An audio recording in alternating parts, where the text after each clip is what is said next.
Salut à tous, c'est Pank de la chaîne, bienvenue sur cette vidéo qui aujourd'hui va parler de vivre sa thérapie et revenir sur un élément qui parfois en tant que partenaire peut être à prendre en compte parce que on souhaite souvent que nos problématiques passent le plus rapidement possible. Ce qui se passe, c'est que quand on a un problème, on a un symptôme, on a envie qu'il soit géré le plus rapidement possible. On peut vraiment faire la comparaison avec une douleur physio et on va chercher des réponses le plus rapidement possible. Parfois, on va prendre un calmant X ou Y, un petit médicament. Après, peut-être on va aller chez le kiné, chez l'ostéo, chez le chiro. Et on cherche en fait le chemin qui nous permettra d'être le plus en phase par rapport à ce symptôme et le faire diminuer, voire le faire disparaître. Dans nos problématiques psycho, c'est un peu la même chose. On a envie que assez rapidement, on ne se sente plus stressé, angoissé, que le symptôme, que ce soit une phobie, que ce soit un mal-être plus profond, puisse petit à petit se désagréger et qu'on puisse se retrouver mieux. Dans cette dynamique, donc, on va être dans une recherche de solutions qui, le plus rapidement possible, pourrait nous apporter du bien. D'où le fait que les thérapies brèves soient particulièrement mises en avant parce que, par définition, ça se veut relativement bref. Je rappelle, entre ce qu'aujourd'hui on estime être une thérapie brève, parfois on entend les praticiens, que ce soit hypnose, PNL et autres, dire en 5 sessions je peux gérer votre problématique, et l'idée initiale de Jay Haley avec Milton Erickson de dire que c'était une vingtaine de sessions, on a quand même vachement évolué. Bon, le temps a évolué, les techniques ont évolué, on est peut-être plus prêt aujourd'hui à aller plus vite, même si moi c'est pas mon point de vue, je peux complètement comprendre cette démarche. Le problème qui peut se passer quand on est en tant que praticien, que praticien et en tant que partenaire, c'est que on ne laisse pas le temps au temps.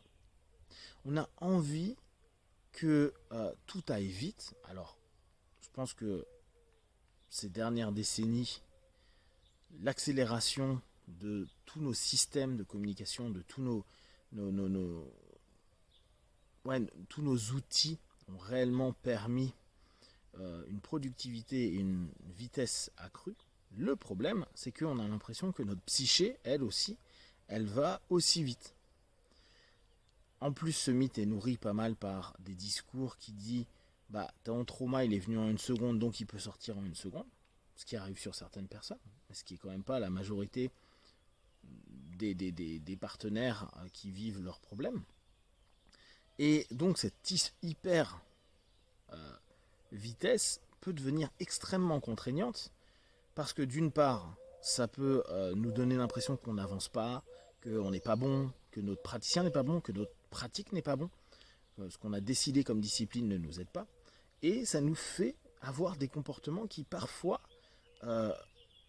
peuvent être auto-sabotantes alors que dans un premier temps on pourrait se dire qu'au contraire on est ultra motivé. Beaucoup de partenaires peuvent enchaîner les praticiens et les pratiques. En gros, tu fais une séance d'hypnose le lundi, le mardi ou le mercredi tu vas faire une séance de FT, le jeudi ou le vendredi tu vas faire une séance de cri primal. L'idée est cool, on peut enchaîner plusieurs choses, quoi. En tout cas on peut se dire que ça peut être cool parce qu'on enchaîne plusieurs choses, et l'idée étant toujours je veux un résultat, et un résultat le plus rapidement possible pour diminuer mon mal-être et mon malaise. Seulement, pour moi, on ne laisse pas, et je reprends cette idée-là, le temps au temps. On ne laisse pas le temps faire aussi son chemin. Et il arrive très souvent que dans cette volonté d'aller trop vite, dans cette volonté d'enchaîner des systèmes, on n'ait pas une vue holistique de ce qui est en train de se passer. On peut se dire, j'ai bossé sur mon plan mental avec de l'hypnose, j'ai bossé un peu sur mon plan physique avec de l'EFT, et j'ai bossé sur mon plan émotionnel avec du cri primal. J'exagère, hein. Logiquement, l'ensemble des systèmes touche à peu près tous les centres. Et se dire, voilà, comme ça c'est complet. Néanmoins, on n'est pas... les praticiens et les pratiques, la plupart du temps, ne se connaissent pas, ne savent pas ce qui a été fait avant, dans la séance d'avant, ont des orientations différentes, ont des philosophies différentes, ont des traductions de ce qui est en train de se passer différentes. Et dans cet ensemble-là, il y a très souvent des contradictions, des choses qui ne vont pas dans le sens de ce qui a été dit, fait, orienté précédemment. Dans une séance, entre de l'EFT et de l'hypnose, peut-être que c'est pas les mêmes choses qui vont ressortir. Dans le cri primal, c'est peut-être pas ce qui va être vécu pendant une transe hypnotique classique, etc. Ce qui fait que le partenaire commence à avoir plein de perceptions des choses, mais qui parfois partent complètement dans un sens et dans un autre, s'opposent à certains moments et donnent dès lors une espèce d'abstraction de ce qui est et où pourrait être bon pour lui. La volonté première de se dire j'aimerais que tout passe vite, elle est complètement compréhensible. Néanmoins, vous dire lundi je vais chez le kiné, mardi chez l'ostéo, mercredi chez le chiro, sans laisser le temps d'agir, le temps au corps de reprendre des fonctions, des rapports naturels, des logiques, avoir des retours des exercices, ça a peu de sens, voire même un kiné pourra dire l'inverse du chiro, un chiro pourra dire que le kiné, que l'ostéo n'a pas fait correctement telle ou telle chose, etc., etc. Ce qui fait que, d'une part, on n'avance pas forcément plus vite, et d'autre part, on rentre dans une espèce de cycle où, peut-être inconsciemment, on est en train de s'auto-saboter parce qu'on ne se laisse pas de distance vis-à-vis de notre malaise. Alors bien sûr, on veut toujours se sentir mieux, on veut toujours que ça aille rapidement mieux. Il y a des moments, ce n'est pas le cas. Il y a des moments, il faut admettre, accepter que ça peut demander quelques jours, quelques semaines, où ça va être la merde, où ça va pas être bien, où ça va être douloureux, où ça va être chiant. Bien sûr, on a toujours envie de prendre cette petite gélule qui va nous endormir nos douleurs physiques, psychiques ou émotionnelles. Mais il y a des moments, c'est des phases qu'on va vivre. Et si vous regardez cette série-là, vivre sa thérapie, je le dis régulièrement, quand moi je suis en tant que partenaire, il y a des moments où je suis dans des phases de merde.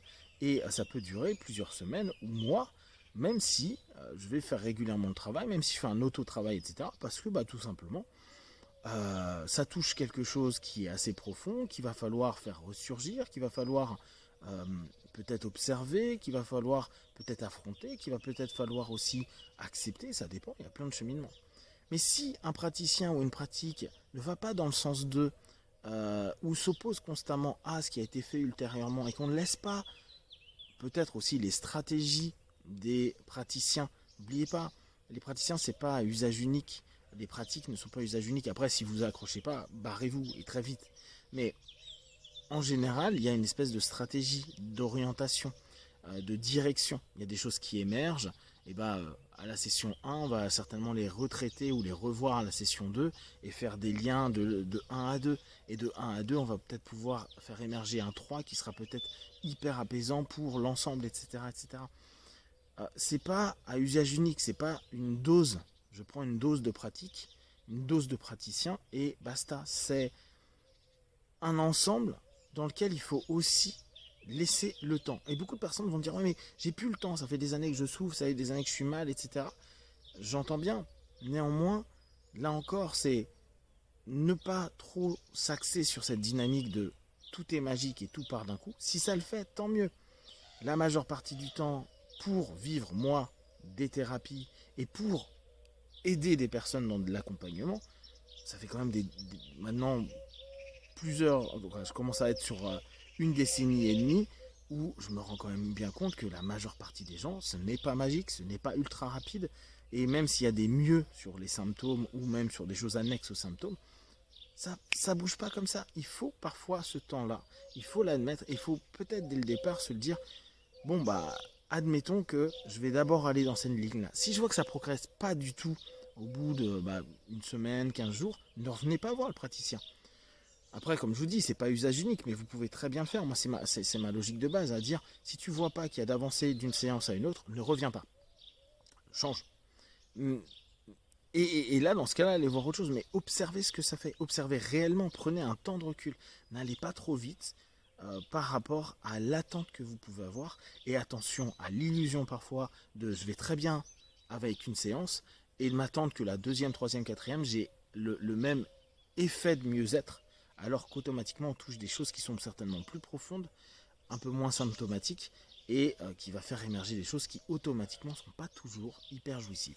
Si vous avez des questions à dire, vous partagez sur Facebook, YouTube, je répondrai le plus rapidement possible et comme d'habitude de tout ce que je propose, ne prenez que ce qui est bon juste pour vous, testez, observez, analysez et concluez. Be one, ciao.